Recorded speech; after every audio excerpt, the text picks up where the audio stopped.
Hey, everybody, welcome back to Tank Tops and Sweaters. Yvette and I are here today with Lou Jones, who's a nurse at the Geneva School where my youngest goes and my older two have been. And we want to chat today about heart health since it's February. We're going to talk about our own heart health and the heart health of our kids and maybe some habits we can change or improve to improve heart health since it is still the #1 disease in the US. So welcome, Lou. Lou is a nurse at the Geneva School. She graduated from Vanderbilt with her BSN. She's worked as a nurse in many hospitals, including surgical outposts, 2 burn units, surgical intensive care, and cardio and vascular intensive care. So she knows what she's talking about. And what I love about Lou is at this Geneva School, she started bringing the connections together between eating healthy and regular exercise and healthy mind and body. And it's everything kind of Yvette and I talk about all the time. And she's introducing it into the kids and to the staff with wellness. What do we call them? Wellness challenges, Tasty Fridays, and fresh ideas. And Tasty Fridays is super cool. She gives the kids like little tastes of stuff. So she's married to her husband and has 2 grown girls. Yeah. And so she has lots of experience too. So thanks for joining us. Happy to be here. Always love to talk about kids and health.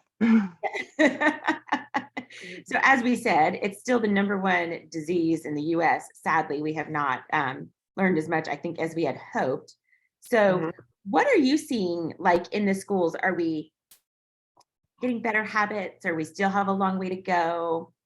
We still have a long way to go. We live in a very indulgent culture, and everyone wants to treat children, and they think each time they think it is like, oh, this is a special treat, but they don't realize that special treats happen about 10 times a day.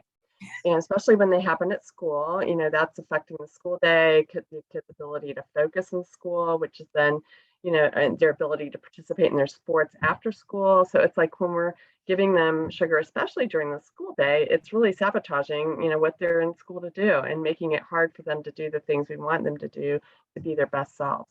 And this is my 18th year in the school. And as you said, I've had a lot of initiatives and we've made progress, but as our school builds and each year you bring in new families and new teachers, it's a constant battle that we fight even here, even after, feeling like, okay, we've established this culture. We are constantly having to fight for it for the benefit of our students. Yeah. Right.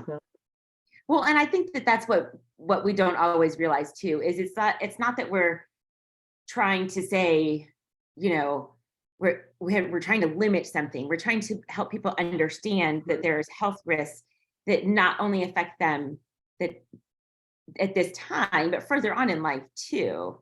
Yeah, and that's a big point. I feel like schools, because my particular mission, I've tried to kind of narrow down to, I'm just trying to encourage people not to give people sugar during the school day. If I realize I can't, just narrow down. Let's try to keep our kids focused at school and not be doing things, because of course, everyone wants to have a treat sometime, but a treat on occasion, and really to me, that should be up to the parent. We have a lot of parents who don't want their kids having a lot of sugar. So we're trying to narrow the school day boundaries. But the reality is, it's just people are, even, as a parent, as a grandparent, as an aunt, as a friend, everyone wants to just give people a treat. And they don't realize that every time you give a child food, you're either nourishing them for their today health or setting them up for inflammation and chronic disease in their future health. And I don't think people get that at all. Every time you give them something, you are training, and you're either training their taste buds for the foods that nourish them and are going to serve them well. And when we talk about heart health, we're talking everything that we're going to talk about today for heart health also applies to brain health, to bone health, to hormone health, to mental health, to let's see, what else? I have a whole list here somewhere. I mean, it's like digestive health. For it's like when you go through and you look at all the different what's for brain health. You're setting them up for dementia today. You're setting them up for heart disease today, and that's the thing I think that people just aren't making that connection. They just think, well, it won't matter. But you're also just training habits. Like if you can teach them to enjoy broccoli and kale today, then they're not going to struggle so much when they're adults. And then, it's when we get adults that people want to make changes, and then it is so hard to make changes after they're long established, where if you can just train your children to enjoy things that are good for them now, they won't have to be doing so much hard work later. So, 100%. Feel like there is maybe a culture shift though as well? Because I remember growing up back in the, 80s, even 90s, like mhm, soda bottles would be on the dinner table and you know, yeah, dessert was always something that had to come after dinner, things like that. yeah. Where I think so. Some like sodas are pretty much out of schools, except I think in public schools they still do a lot of like sugar-free sodas, which really still aren't setting you up for health. The sugar substitutes are still training your taste buds towards sweet, and and they're showing that they're really not good for your long-term health. So anyway, so I think sometimes we've gotten this low-fat message, which has really been a bad message. And so in doing low fat, people like pull out the sugar, and we people in generally know that having a lot of sugar isn't good for me. But I still, when it comes down to the bottom of the day, I'm not seeing it. I think there definitely are a lot of parents who are moving that way, but there's so many that aren't, that it's still hard in the group kind of venues to Do you feel like there's keep a this, rein on it. yeah, do you feel like there's this kind of like myth about it just, well, this is just easier. It's just easier to pull this package out and do this, and it's just easier to do that. And I don't think people realize how easy it is to actually eat like plant-based. Yeah, And exactly. And we just had an interesting thing happen at school. I mean, it was geared more toward faculty, but they formed a parent council, and they wanted to treat the employees on their birthday. And the way that they're doing that, though, is just to make these big spreads for all the employees every month, even though it's only one person's birthday. And at upper school, we're just like shocked, we're just looking, we all walk in and we're like stunned, because it's all these cakes and cookies and things that we're telling people, please don't bring this to school. And they brought it, and like, we don't really want it. And then we've tried to give them feedback. We don't want this. And they're like, well, it's just easier and it's cheaper. And we're just like, well, then could you just don't do it? Like, I mean, it's like, I know. Yeah. I mean, if you can't do it right, don't do it. don't do it. It's like, don't poison me because it's cheaper. I'd rather you not do anything. Well, And and then I think we got some pushback. Well, you don't have to eat it. And it's like, you're right. I don't, and I won't. But I've got other people who are struggling and coming and complaining to me because they've been trying to lose weight. And for them, it's almost like crack cocaine, because the sugar's addictive. And they work so hard to try to break their patterns. And then here's people setting it out in front of them in school. So like I said, it's just a continuous battle that we fight. And fortunately, I've just been, it's like my mission, and I'm willing to raise my voice. But yeah, it's I have to keep. I know it is hard. I even notice, like with my personal training clients, sometimes when we talk about food, convenience is always a thing. But I'm like, how convenient some fresh greens are, salad. Exactly. And now in the stores, you can just buy an apple, a banana, like exactly. The natural cucumber, just bring the whole cucumber. And the stores have made it to where there are easier choices. Yeah, the clementines, like you can get the salad bag, and and to mix up dressing, and I do this. I've had where I've done cooking classes with kids and teens and stuff, and we're making salad dressings and stuff like that, because I'm showing them, like, this is so easy. You just pour in this much oil and this much vinegar and maybe some Dijon mustard, and you shake it up. Like, how easy was that? And it's easier, it's cheaper. People say it's expensive to eat healthy, and I'm like, well, it can be if you're buying all these, premier products, or the things that the health industry has its own little, like, trying to make things look like they're better for you than they are. And so if you're buying that stuff, yeah, you're going to spend a lot of money, because they want you to buy that and support their business. But you can even walk into 7-Eleven and get a banana or a clementine, these days. So it really is about making choices. And I think the more people are willing to move that way, then they start to feel so good that they're willing, that it's like they don't want to go back. But getting people to that point, it's a challenge. Yeah. And I think also getting them to realize, like, everybody thinks diet, oh, I eat it and then I'm done, and then I'll do better the next day. But it's like a constant damage to your body Yeah, the cumulative effects. Yeah, the Yeah. cumulative effect. Because you're creating inflammation in your body. Most of the things that, we're telling people don't eat, like the white flour and the oils, like the plain vegetable, the refined oils, and those kinds of things are creating inflammation, and the inflammation is coming out in a lot of different diseases, whether it's heart disease or diabetes or type 2 diabetes, or where the dementia, it's all come there. We're starting to understand it's coming from the same root cause. Yeah. And also those inflammatory foods are disrupting the gut bacteria. And we're starting to, just starting to understand the last maybe 5-10 years how important that gut bacteria is. So if you have, we have I think it's like trillions of gut bacteria, and some of them are beneficial to us and some of them not so much. And if we can keep the population of the good bacteria at like 80%, and that's just by feeding them the foods that they want to eat, like that are going to be the whole food. The foods that are good for us are also good for our gut bacteria. So I've tried to, at our house, we talk about, we'll set down the dinner plate and my husband will say, oh, this looks beautiful. It's like, yes, we love it. And our gut bacteria love it, because they're working for us, and we need to start to understand that connection. Because you talk about mental health, we're starting to learn too that in that gut, that a lot of neurotransmitters that play into our mental health are actually being produced in the gut. But if the gut is inflamed, then that's going to affect the production of those healthy neurotransmitters. Yeah, and I think it all comes back to, what we're putting in our bodies and how it's changed over time. And like you said, people say it's expensive to eat healthy, but really when you think about eating like whole foods and plant-based, it's actually not, because you're not buying anything that's packaged. You don't have to buy the fancy dressing, like you said. You don't, And I feel like when you eat real food, it satisfies you.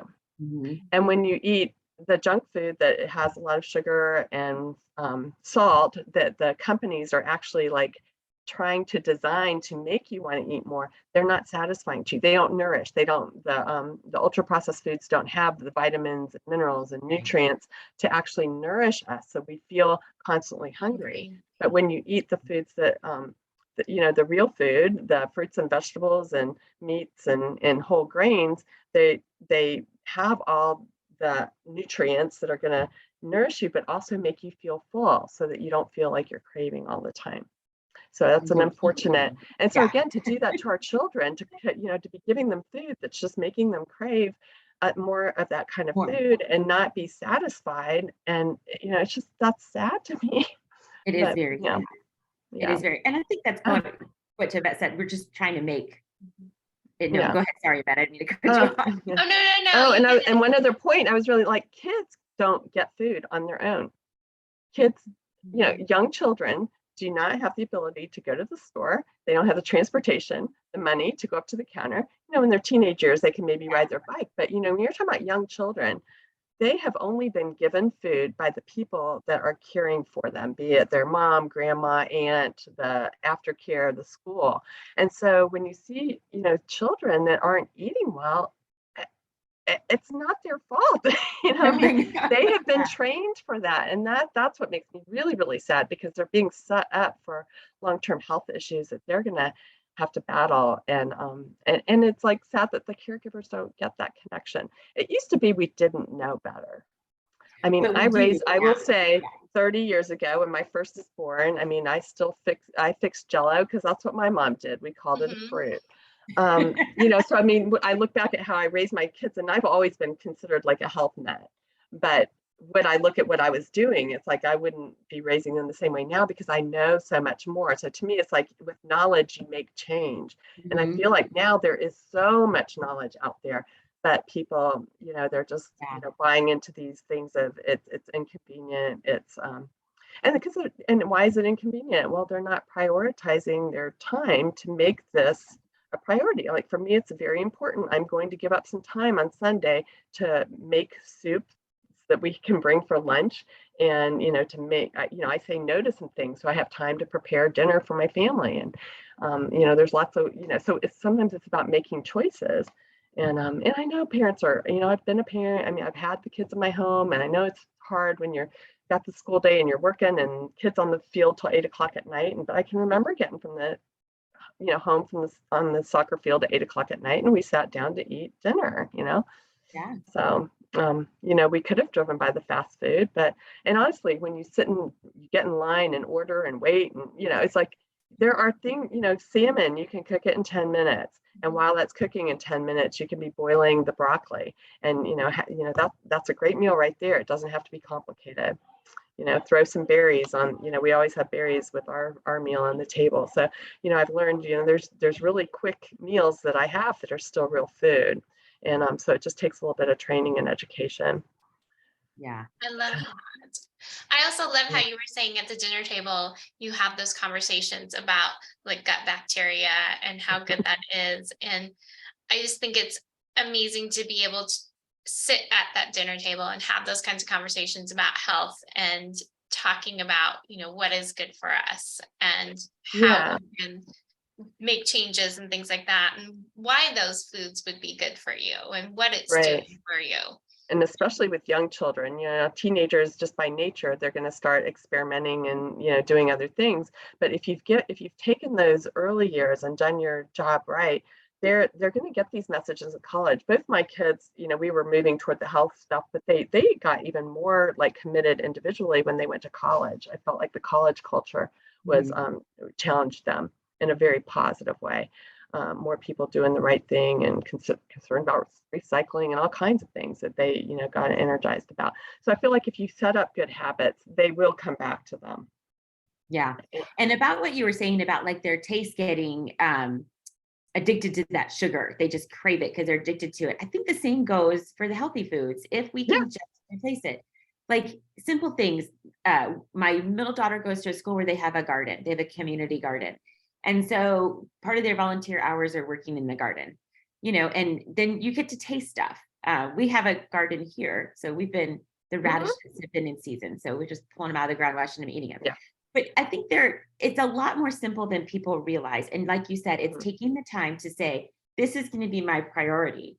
So because this is my priority, I'm going to set aside the time to meal prep, to shop, to choose healthy options, and to set myself up for success instead of leave it till last minute, we'll run through the drive-through. Right. And to set my kids up for success. And it's interesting because it's like, okay, we're going to prioritize the soccer team, but we're not going to prioritize our kids' health, and we're going to, it's just, so it's a tricky challenge, for parents to understand that all these little decisions while they're raising their children are going to matter to their child's long-term health.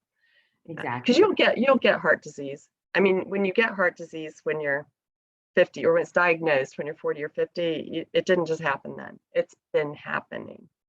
Right. That inflammation from the childhood habit. Yeah.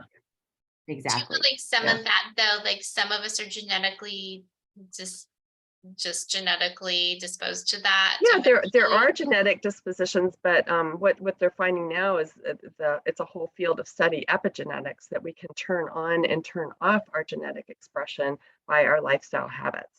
So you might be genetically prone to heart disease, but if you're doing, if you're eating real food and you're exercising and you're not smoking and, and having positive social connections, those things will not turn that gene on. So that's a really interesting field of study now that they're finding with all kinds of things. Yeah.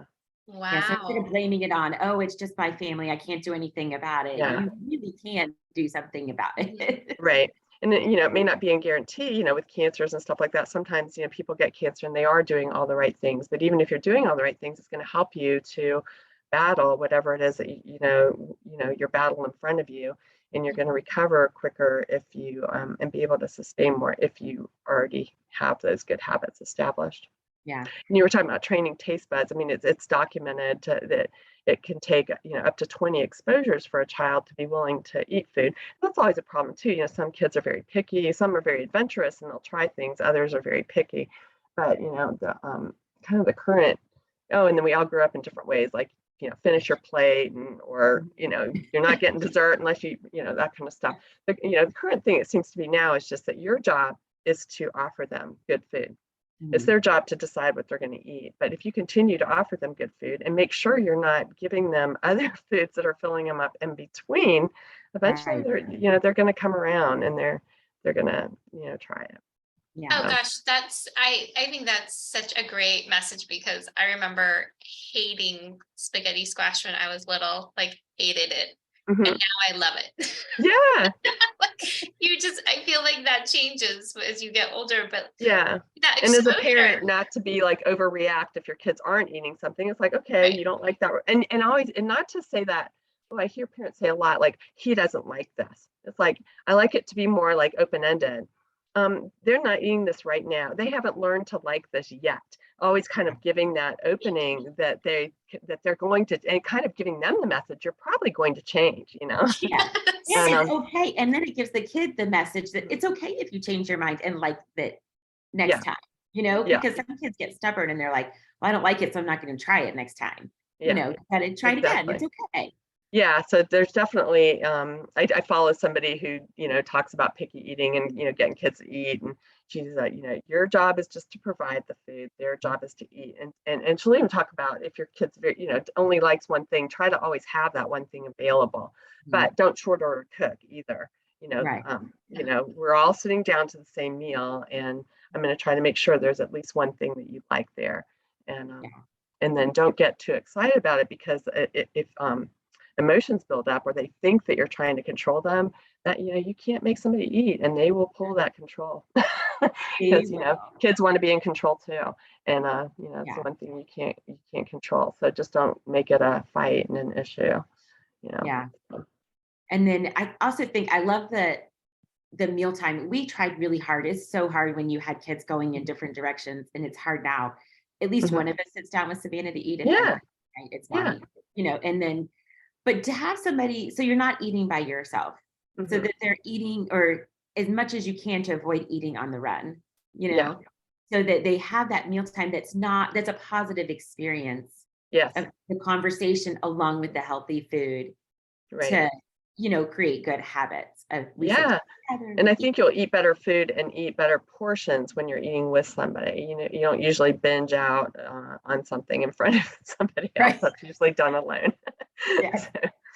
So yeah, definitely giving our kids, and then when we sit with our kids, we're modeling for them. And that's what you talk about, role modeling. I mean, I think one of the best things you can do as a parent for your child's future health is to model it. And that's where we're tripped up. If somebody's just saying eat your vegetables, but they're not, their child doesn't have a great chance. So it does kind of come back to us as the parent trying to instill good habits for ourselves, which is going to be for our own benefit, but the ramifications for our children are going to be huge. Yeah.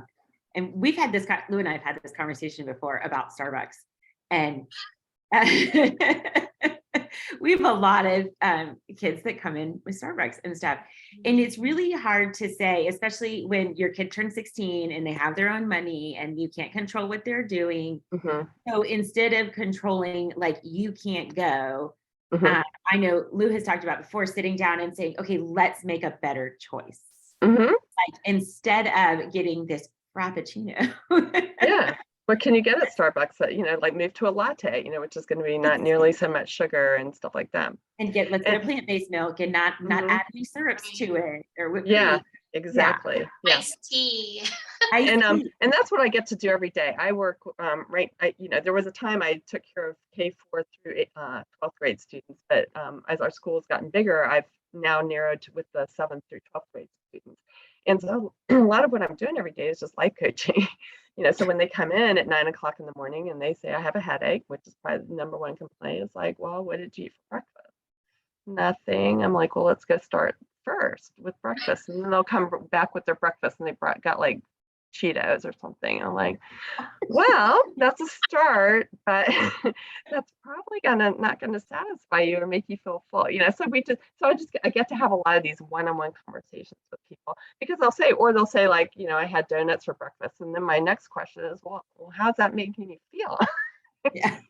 So I'm trying to help them connect, this teen population connect what they're feeling with what they're doing. So, and then when they have the headaches, I tell them it's usually one of 4 issues. You haven't eaten nourishing food, you haven't had enough to drink, your stress level's too high or you haven't had enough sleep. So we kind of talk through those. And, if they haven't had enough sleep, we do a lot of nap time in my clinic.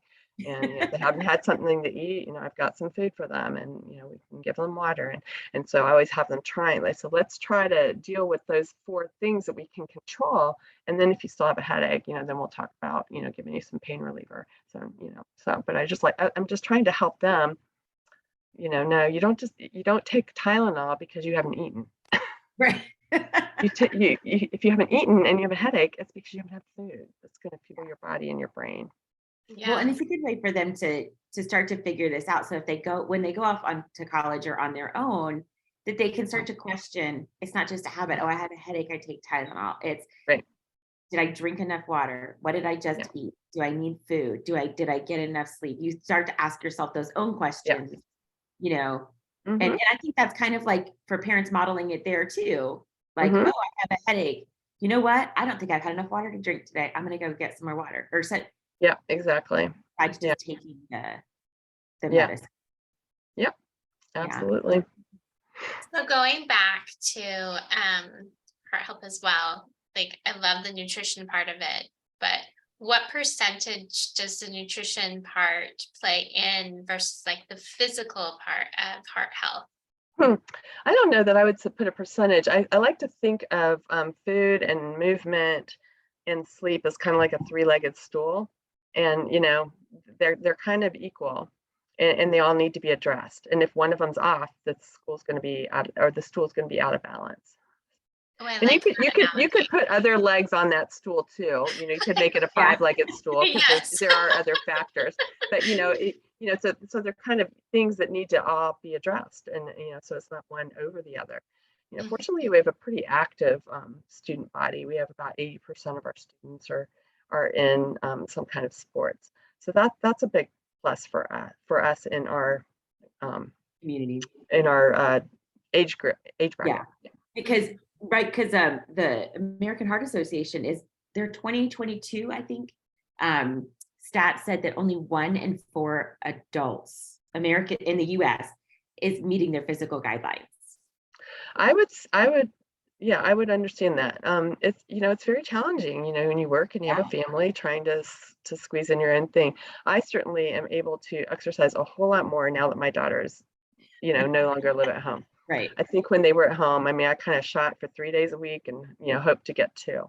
But, and then that is, sometimes seasons of life are going to make it harder, but it's still, again, something you have to work out and prioritize because it's important.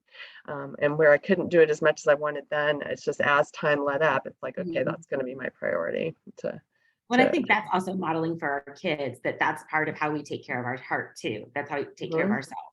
Because like you said, it's the 3-legged stool. We can be eating, but if we're not moving and we're not sleeping, you're still not going to be in balance. So I think it's the modeling, the 3, the getting enough sleep, which is another huge thing that adults do not do, and moving your body in some way, enough times during the week to meet those guidelines. Yeah, absolutely. It's all intertwined together for sure. Yes. Yeah.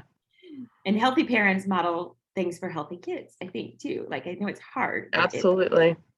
And even if your kids aren't buying it right now, they're watching you, and even if they watch your struggle, I would, I guess use this opportunity to say, you wouldn't talk about like, oh, I'm so fat or I'm overweight. I wouldn't use those words with your kids, but you can just be, oh, I ate this and I feel this way, or I'm working toward, feeling better. I'm working on my sleep habits, so don't talk so much about weight and being fat or something, but just talk about your own goals. Like, I'm working to feel better, or I'm working to get my cholesterol down, or I'm working, to have better mobility. I'm working toward my flexibility and stuff like that. So I think that's it. I think it's changing those cultural expectations that we have about being thin and this and that, and I exercise and I eat well for my health, for my heart health, for my physical health, for my mental health, just my overall health.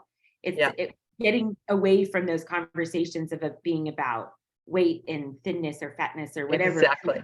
And really taking it back to health. Exactly. I'm doing these things because I want to be the best version of me that, that I can be. And you're right, that doesn't have a number. And even if you try to put a number on it, man, the number keeps changing when you go into different ages and stages of your life. And so, because I'm hitting that, I've hit that 60 decade. And so, and we're, with all my friends, we're in that postmenopausal thing, and it's like, wow, there's some weight coming on, that, it hasn't been there. And we're all looking, and I see people like, well, how can I go on a diet so I can lose this weight? And I'm like, you may not be able to lose that weight, just like a teenager, a 14-year-old can't have the body of an 8-year-old.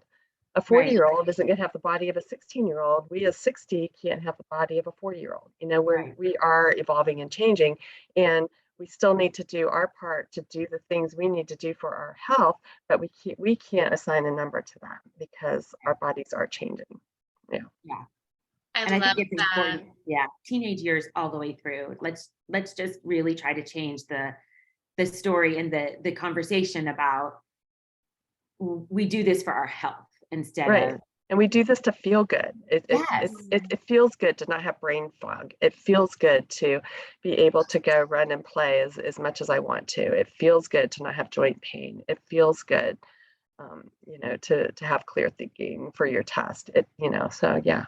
I actually started eating prunes recently. This is funny because I love the logo. They're actually delicious. It really surprised me. I was like really nervous to taste it. I was like, this is so good. Why have I been waiting for this all my life? It's got this little sweet sour and so but on it's the Sunsweet logo. It says it feels good to feel good. And I'm like, oh, that is like my mantra for the year. It feels good to feel good.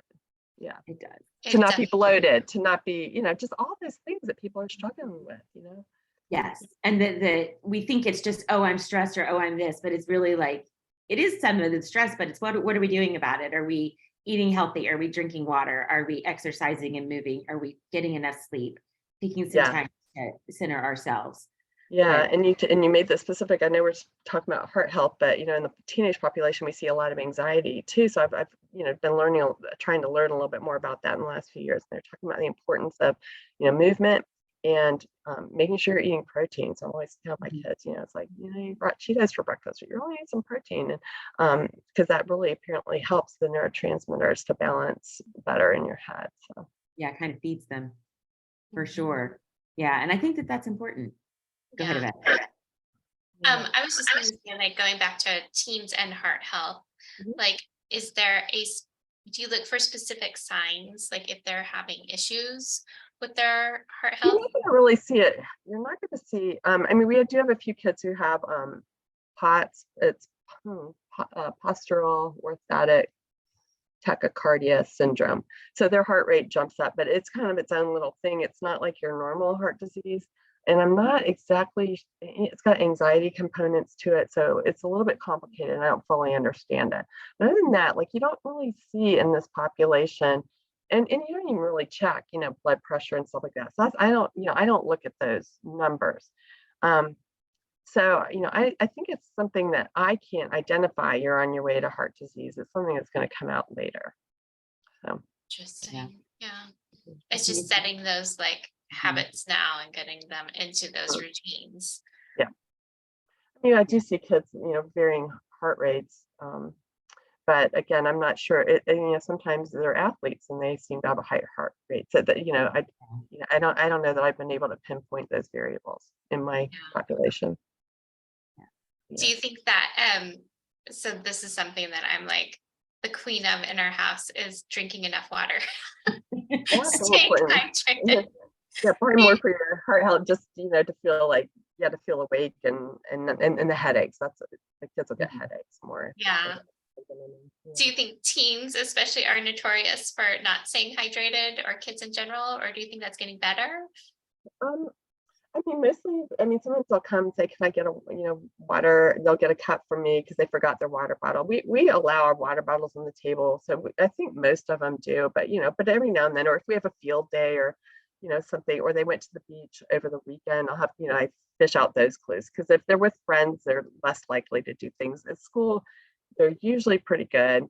But sometimes they forget, when they're in front, with friends and at the beach all day. So then they'll be feeling bad the next day because it's kind of the long-term effects. So And I So it's love probably more of when they're social. I love the water bottle fillers out throughout the schools now Yeah, too. yeah, Like those are that great. is fantastic because then it's not just like, oh, I got to sip out of the water fountain. I can fill up my whole water bottle, take it back to class, and continually drink it.